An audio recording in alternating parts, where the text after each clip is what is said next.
जय माता दी मित्रों, हमारे YouTube चैनल में आपका हार्दिक स्वागत है। आज मैं आपको हनुमान जी की एक साधना बताऊंगा और बहुत ही चमत्कारिक साधना है। इस साधना में आपको ऐसे ऐसे अनुभव होंगे ना कि ज़िंदगी में आपको किसी साधना में ऐसे अनुभव नहीं हुए होंगे। और हनुमान जी की ये शाबर मंत्र के द्वारा की जाने वाली साधना है। जैसे कि मैं पहले भी आपको बता चुका हूँ कि जो शाबर मंत्र होते हैं वो बहुत ही ज़्यादा शक्तिशाली होते हैं और बहुत ही ज़्यादा चमत्कारी मंत्र होते हैं। आप इनको चमत्कारी मंत्र कह सकते हो, ठीक है, क्योंकि ये अपना रिज़ल्ट तत्काल दिखाते हैं।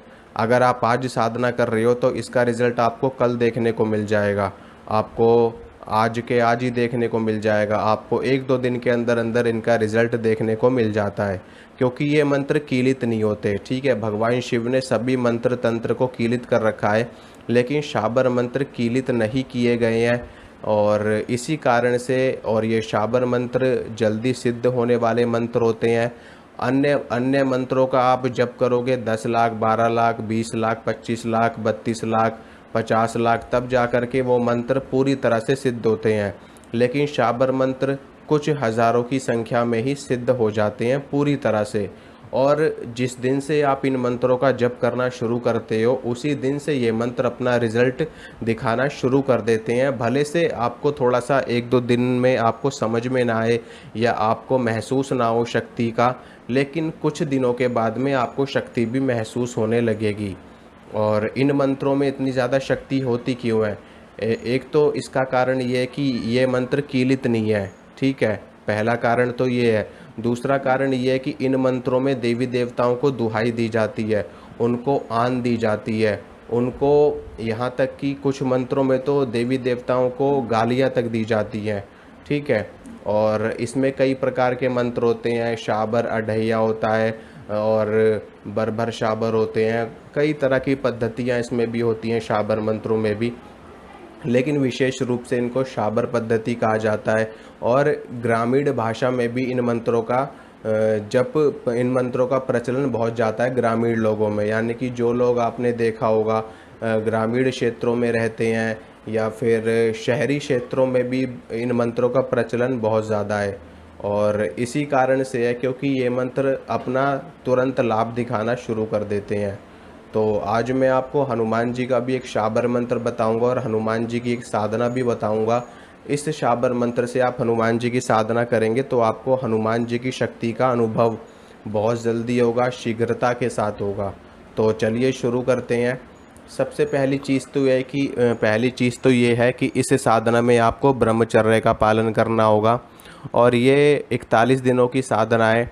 41 दिनों की साधना मैं इसलिए बता रहा हूँ क्योंकि बहुत से लोग ज़्यादा संख्या में मंत्रों का जप नहीं कर पाते और वो लोग ये कहते हैं कि मंत्रों की संख्या कम हो लेकिन दिन ज़्यादा हो तो कोई दिक्कत वाली बात नहीं है। तो इसीलिए ये साधना मैं आपके लिए लेकर के आया हूँ। और 41 दिनों की साधना है। 41 दिनों तक आपको ब्रह्मचर्य का पालन करना है।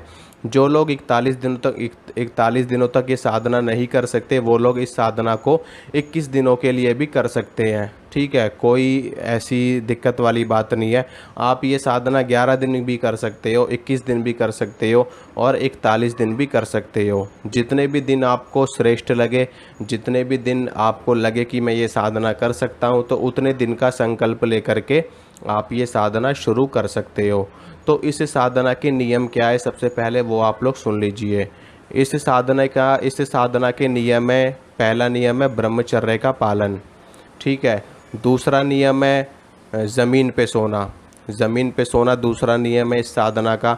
तीसरा नियम है अंडा, मीट, शराब, ये सारी चीज़ें आपको नहीं खानी पीनी, बिल्कुल भी छूनी तक नहीं है। और चौथा नियम है आपको प्याज लहसुन भी छोड़ना पड़ेगा इस साधना में, क्योंकि ये हनुमान जी की साधना है। हनुमान जी परम सात्विक देवता हैं। और प्याज लहसुन छोड़ना है, अंडा, मीट, शराब, ब्रह्मचर्य का पालन, ज़मीन पे सोना, ठीक है। बस इतने ही नियम है इस साधना के, और कोई विशेष नियम नहीं है। इन नियमों का पालन करते हुए अगर आप साधना करोगे तो आपको 100% रिज़ल्ट मिलेगा और भगवान हनुमान के आपको साक्षात दर्शन भी हो सकते हैं अगर उनकी कृपा हुई, उनकी इच्छा हुई तो, नहीं तो सपने में तो आपको दर्शन हो ही जाएंगे। तो अब साधना करनी कैसे है ये भी आप लोग सुन लीजिए। जहाँ पर भी आपका पूजा घर है, आपके घर में मंदिर तो होगा ही, सबके घर में होता है, तो वहाँ पर हनुमान जी के सामने आपको देसी घी का दीपक जला लेना है और एक धूप बत्ती आपको जला लेनी है। उसके बाद में हनुमान जी के सामने एक जल का लोटा रख देना, उसमें थोड़ा सा गंगा जल डाल देना और एक या दो बूंदी के लड्डू आप रख सकते हो। अगर लड्डू भी नहीं रख सकते तो गुड़ और चने, ठीक है, जो भुने हुए चने होते हैं वो, और साथ में देसी गुड़, ये आप लोग हनुमान जी को भोग दीजिए। और रोज़ आपको ये रखना है जब तक आपकी साधना चलेगी। और देसी घी का दीपक तब तक आपका जलना चाहिए जब तक आप मंत्र का जाप कर रहे हो। और ये साधना आप सुबह के वक्त भी कर सकते हो, शाम के वक्त भी कर सकते हो, रात के वक्त भी कर सकते हो, ब्रह्म मुहूर्त में भी कर सकते हो, निशीत काल में भी कर सकते हो, किसी भी काल में ये साधना कर सकते हो। बस आपको दोपहर के वक्त में ये साधना नहीं करनी है, ठीक है। सुबह शाम रात में किसी भी वक्त आप ये साधना कर सकते हो। अब रुद्राक्ष की माला से आप जप कर सकते हो, तुलसी की माला पे भी आप इस मंत्र का जप कर सकते हो, और लाल चंदन की माला पे, मूंगे की माला पे भी आप इस मंत्र का जप कर सकते हो। और मंत्र सुनिए, मंत्र इस प्रकार है। ओम हनुमान पहलवान, वर्ष 12 का जवान, हाथ में लड्डू मुख में पान, आओ आओ बाबा हनुमान, ना आओ तो दुहाई महादेव गौरा पार्वती की, शब्द साचा पिंड कांचा, फुरो मंत्र ईश्वर वाचा। मंत्र दोबारा से सुनिए। ओम हनुमान पहलवान, वर्ष 12 का जवान, हाथ में लड्डू मुख में पान, आओ आओ बाबा हनुमान, ना आओ तो दुहाई महादेव गौरा पार्वती की, शब्द साचा पिंड कांचा, फुरो मंत्र ईश्वर वाचा। ये शाबर मंत्र है, डिस्क्रिप्शन बॉक्स में भी लिख दूंगा इस मंत्र को, वहाँ से भी आप लोग देख सकते हो। इस मंत्र की आपको प्रतिदिन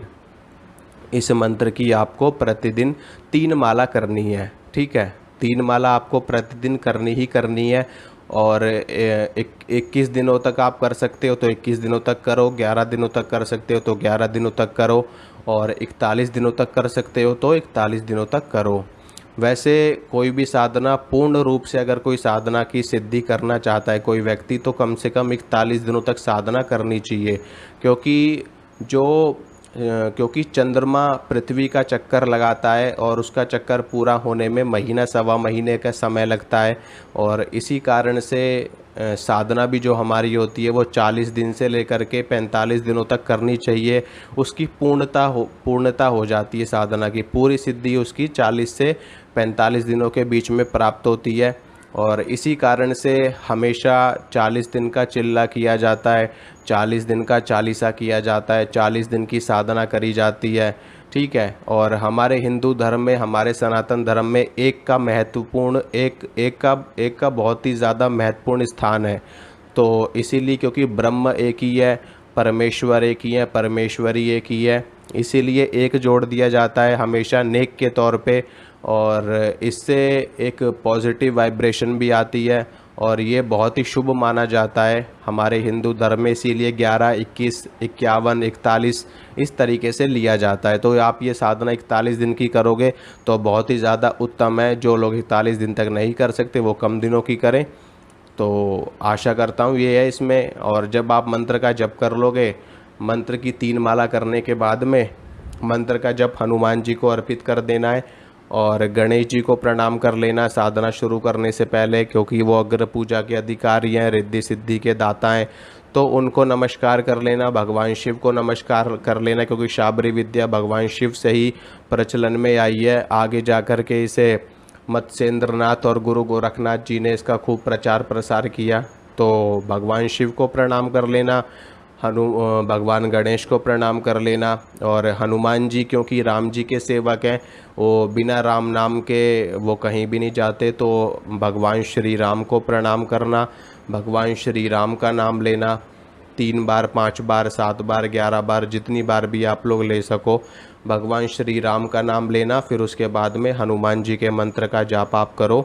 और जब आप हनुमान जी के मंत्र का जाप पूरा कर लो तो उसके बाद भी 2-4 बार राम जी के नाम ले लेना, जय श्री राम के नारे लगाना, जय जय श्री राम की उद्घोषणा करना। और उसके बाद में अपना जप हनुमान जी को समर्पित कर देना। इसी तरीके से रोज़ आपको साधना करनी है। विशेष रूप से ब्रह्मचर्य का पालन बहुत ज़रूरी है और सात्विक भोजन बहुत ज़रूरी है। इसमें भोजन आप कुछ भी करिए, कितना भी करिए, कोई आपत्ति वाली बात नहीं है। बस आपके भोजन में प्याज लहसुन नहीं होना चाहिए। बाकी अंडा मीट शराब तो बहुत दूर की बात है। ठीक है। और हनुमान जी को जो आप भोग अर्पित करोगे उसमें एक तुलसी का पत्ता अगर हो सके तो डाल देना, अगर नहीं भी डालोगे तो भी कोई दिक्कत नहीं है। बाकी सच्चे मन से साधना करना, सच्ची भावना से साधना करना, आपकी साधना अवश्य फलीभूत होगी। क्योंकि सच्चे मन से किया कार्य, सच्ची भावना से किया कार्य हमेशा सिद्ध होता है, हमेशा फलीभूत होता है। तो चलता हूँ दोस्तों, मिलूँगा आपसे अगली वीडियो में। वीडियो अच्छी लगी हो तो वीडियो को लाइक करना, वीडियो को शेयर करना, चैनल को सब्सक्राइब करना। मिलूँगा आपसे अगली वीडियो में। जय माता दी।